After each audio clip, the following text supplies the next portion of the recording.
يعطيكم ألف عافية من مركزية شتورة البقاع. بداية بأسواق اليوم مثل ما شفناها اليوم طلعت بحدود 2000 ليرة، وصلت لحدود 112 ألف ليرة. طبعا هي عدة عوامل خلت السوق يطلع اليوم، منها طلبية للمحروقات، وبالإضافة لكمية البيع يلي شاهدناها باليومين الماضيين.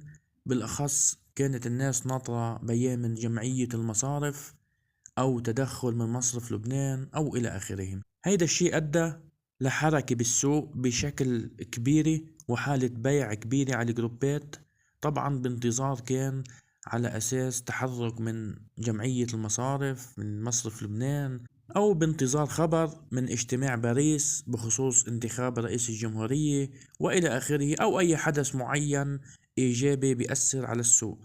لكن لحد هاللحظة لا جمعية المصارف أصدرت بيان، ولا مصرف لبنان، ولا حتى اجتماع باريس تبين أي شيء إيجابي لحد هلأ. طبعا هالثلاث شغلات ممكن بأي وقت يصيروا. ممكن جمعية المصارف تفتح بأي وقت، وممكن مصرف لبنان يتدخل بأي وقت، وحتى يتبين شيء إيجابي بخصوص اجتماع باريس وانتخاب رئيس الجمهورية. أنا بشوف بكل صراحة رئيس للجمهورية بالوقت الراهن أو الاتفاق على رئيس جمهورية أنا ما بشوف حاليا، لكن ابتداء من الشهر المقبل ايه ممكن نشوف اتفاق وحلول مثل ما حكينا بالمرة الماضية. أما بالنقطة الثانية بالنسبة لجمعية المصارف، لحد هاللحظة مكفي بالإضراب وما في عودة عنه لحد هاللحظات على الأقل، لأنه بحسب كل المعلومات الواردة امبارح عملوا اجتماع جمعية المصارف وما توصلوا لأي حل ولا العودة عن الإضراب. فلحد هاللحظة مثل ما عم نقولكم الإضراب مكفى للأسبوع المقبل أيضا.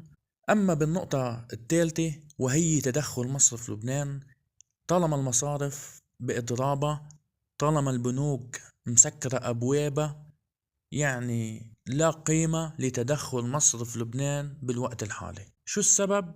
السبب معروف للجميع، إنه صيرفة بدون مصارف ما بتمشي. بيان لمصرف لبنان بدون فتح المصارف كمان ما بيمشي. يعني إذا بدنا نحل الأمور تدريجيا، على الأقل إنه المصارف تفتح أبوابها، من بعدها منحكي منقول إذا في تدخل أو ما فيه، وعلى أساسه منبني. لكن بالوقت الراهن المصارف مكفية بالإضراب، مصرف لبنان ما في يتدخل إذا ما في مصارف، وحتى بالأساس بس كانت فاتحة المصارف كان يتدخل، ولكن لفترة أيام معدودة ويرجع يطلع السوق.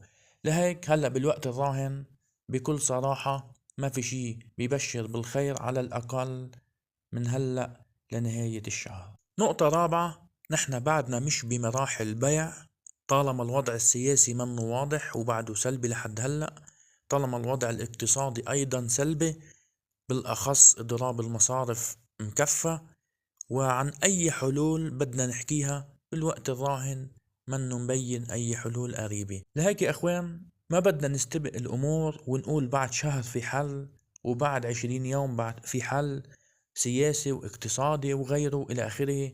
لا، نحن بدنا نكون قريبين من أي حل ملموس، ساعتها على أساسه منقرر وين مرحلة البيع.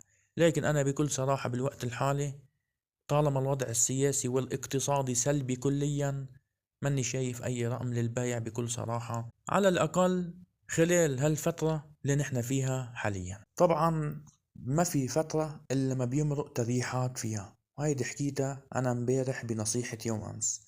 التريحات يا أخوان مش لازم نلحق أي موج كانت، يعني ريح 1002، نحن من المتفرجين وليس الرهان على تريحة 1002 مهما كان الأمر.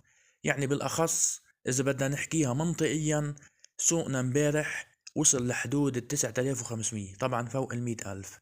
اليوم فيكن تقولوا بعد السوق محله، خلينا نقول أو أكتر شوي، يعني فينا نقول استقرار، بغض النظر عن طلعت 2000 رجع صحح السوق من بعد ما خلصت طلبية المحروقات.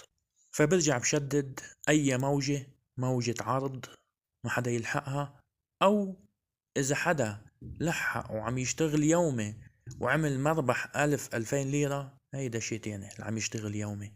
لكن أنا عم بحكي للناس اللي عم يشتغلوا على المدى البعيد. المدى البعيد نحن رهاننا بعد على طلوع، كرمال ما نحط أرقام، لكن أمامنا بعد في طلوع منيح. كرمال هيك نحن هيدا الاتجاه أمامنا مش لورانا. أما بالنسبة للشغل اليومي برجع بعيد، كرمال الناس اللي عم تشتغل يومي أي طلعة بتكون سريعة، يعني طبيعي جدا يرجع يصحح السوق على الأقل 1000 أو 2000 ليرة تصحيح، لأنه بالطلعات السريعة بتكون منا منطقية وبيكون في وراها تصحيح.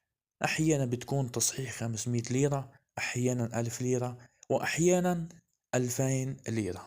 أما بالنسبة لسوق بكرة، كلنا بنعرف إنه بكرة كمان أحد، كمان عطلة، ما بيمنع إنه يكون في سحب أيضا، مش بشرط مثل اليوم، ولكن مثل ما خبرناكم بأي وقت كان في يسحب رياض سلامة بعطلة أو غير عطلة.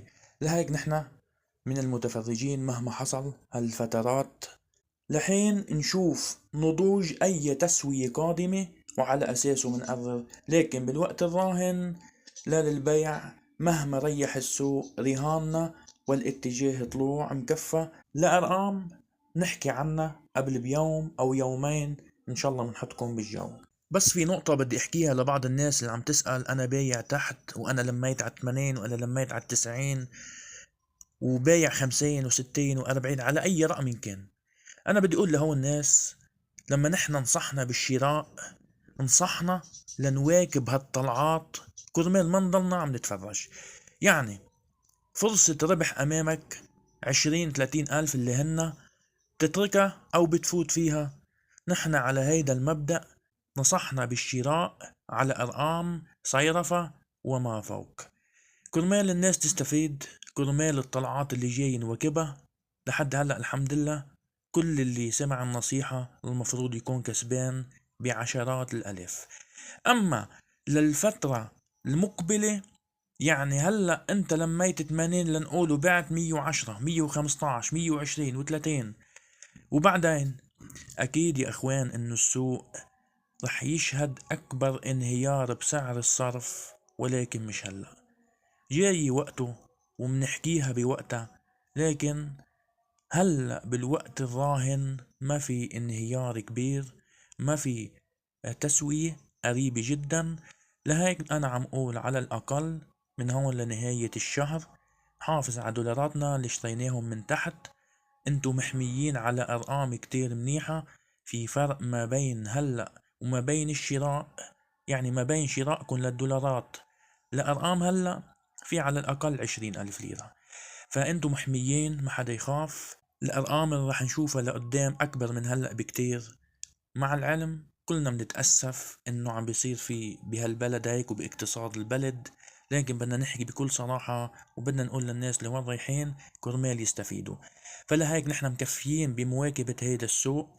لكل اللي باعوا على أرقام 40 50 60 70 على أي رقم تحت السوق ورجعوا لموا فوق السوق، أنا بأكد لك رح تلم على تحت ما بعت، ومش بعيد كتير، إن شاء الله قريبة، وإن شاء الله بوقتها بنحكي، كرمال ما نقول والله بكرة أو بعد بكرة أو بعد جمعة.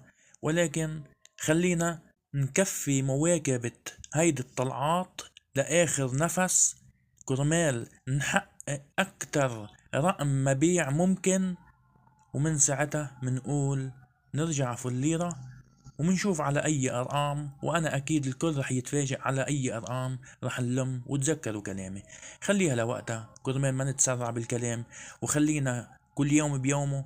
خلينا بالوقت الحالي عم نحكي نحن مكفيين هلأ فل دولار، ما حدا يبيع دولار، وهيدي نصيحتي مني إلكن.